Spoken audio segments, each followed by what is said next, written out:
guys! Good morning! So today, it's... Wait, hindi ko alam yung date ngayon. April 23? And today, it's Saturday. So may errands kami ni mommy. So, naisip ko na I'll do a random vlog or quick vlog lang about my day today. So, yeah. Today it's Saturday and di ko anong oras na. May oras na pala kami sa likod. It's 11:36. 11:36 and mag-ready na ako. Siguro mag-shower na ako. Hindi na muna ako mag-lunch, mag-late breakfast, brunch. Ang gulo te. Mag-shower na muna ako and mag-aayos. So, siguro sa mall na ako mag-kakain. Kasi hindi pa naman ako gutom since natulog ako kanina mga 3 AM. And then I ordered some food pa sa Grab. Kaya medyo busog pa naman ako hanggang ngayon. So, yeah.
Pero usually mga Ikaw na online na siya magpaano. ngayon ang ginagawa. Diba? Canva. Hindi na siya uso yung Yes, dinideliver ready pa na ma'am. Hindi na siya.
So hi guys, just got home and it's currently 6:15 PM. So napunta kami sa Casa Ibarra, so dumiretso kami ng MOA after and medyo hassle lang pa uwi kasi iba traffic. Kaya pagpunta namin doon, tanghali pa lang, ang traffic na. So, ang ginawa lang naman namin sa MOA is kumain kami. Sa Goldilocks pa lang kumain. Ayan, hindi pa yung pulbo namin. Guess what flavor? Of course, ultimate favorite ng lahat, cookies and cream. Tapos, after namin kumain sa Goldilocks, is pumunta kami sa Cyberzone. Kasi naghahanap sa namin ng cases sa phone niya. Since ang sensitive niya sa phone niya, be. So, bumili siya ng case. Chika ko to sa inyo. Bumili siya ng case dito. Itong clear case. Clear case. Ito yun. Yan, itong clear case na to. Binili niya to for like 250 something. Okay siya, maganda siya. Tsaka matigas siya, te. Takal mo naman sa TikTok. Kaya yung nanay ko lagi nabubulod yan, eh. Kaya no, matigas siya, te. Tapos nag-ikot-ikot kami. Then may nakita naman tong nanay ko na itong case na to. Actually, gamit niya na. Itong case na to, ano siya? 1.2? 1.2. Nag-receive yan, eh. 1,280. Yung case niya, 1,280. Ano to? Ayun, no? Yung price, 1,280. Meron siyang, kasi ito is double. Parang dalawang case siya na super protect talaga yung phone mo kahit mabagsak.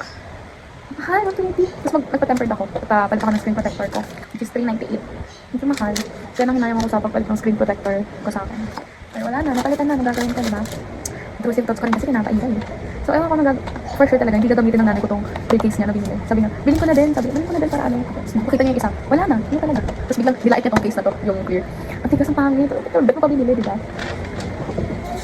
Tapos, eto pa nakakatawa. Si mami, binilan niya ng phone yung kapatid ko, 8 years old. Ayan o. Kasi mga pamangkin niya rin, pamangkin ng kapatid ko, is may phone sila, which is yung phone nila is pinaglumaan yun nila ate. So, binigay na lang doon para may gadget sila. Itong kapatid ko, may tablet na, gusto niya pa ng cellphone. So, binilan siya ng cellphone sa Bibo. Sabi ko, wag na. Si daddy na lang mag-order kasi mas daddy nakakaalam. Wala, binilan niya pa rin talaga. So, ayan. Ito yung phone. Vivo Y04. Ewan ko ba? Tapos, meron siyang free case. Uy, free stand. Na metal. Fairness. Ay. Metal siya ba din? Ganon. Ay, ganon. Okay. Ay, ang kasala. Wow! Ay, cute! So, ayan. Ito naman ang phone holder na to. Hindi ko nagamit. Nagamit ka to, be. And then, pumunta kami sa department store. Sa SM store. Ayan, ito yung dun sa Ibarra. Which is yung nasikaso namin yung sa Dabuho. Which is sa September pa. Pero 4 months na lang kasi kaya kailangan talagang paghandaan. And then, binila ni mami yung kapatid ko ng shoes sa Barbie. Mahal ba? 1.9 Barbie. Please. And then, nabudol ko ang nanay ko. Kasi, tada! Get ready with me na loose baking and setting powder. Nakakalungkot lang dito kasi wala silang bright and pink. Wala silang bright and pink. So, ang binili ko na shade is cream puff. And then, bumili rin ako sa Easy. Itong active foundation nila. This is at the shade NM3. Medium neutral. Tapos may freebie yung Easy. Oh, ganda. Ganda ng freebie nila. Yung sa ano. Yung lippy, lip bullet, true velvet nila. Actually, meron ako dito. Ito yung, may lippy ako ng AC. Ito, lip bullet. Ito yung shade ko. Ito. Hindi ko sana paano i-pronounce. Ayan yung shade ko. So, yeah, yun na naman yung nabili namin sa MOA. Dapat mag-grocery pa kami. Kaso may meeting na daw si mami. Kaya pinauna niya na kaming umuwi. And siya, sa labas pa din. And, so, yun na yung nangyari sa araw na to. medyo nakakapagod. Pero, parang sa mission. Especially kasama ko ng nanay ko. Kasi nakatawa ko ng nanay ko. Then, nabili ko kanya pa ako. Kasi, I was telling, ikaw, sabi ko sa akin, ikaw na mag-decision kung ano yung sa debo ko. Binato ko kanya ako dumamit sa helix ko. Batok niya. Kasi hindi pa siya magaling na full healed. Pero hindi pa siya full healed. Kaya, nahigit sa kapatid. So, yun lang guys. That's all for today's vlog. Random vlog lang to ng araw ko. And, yeah. Thanks for watching.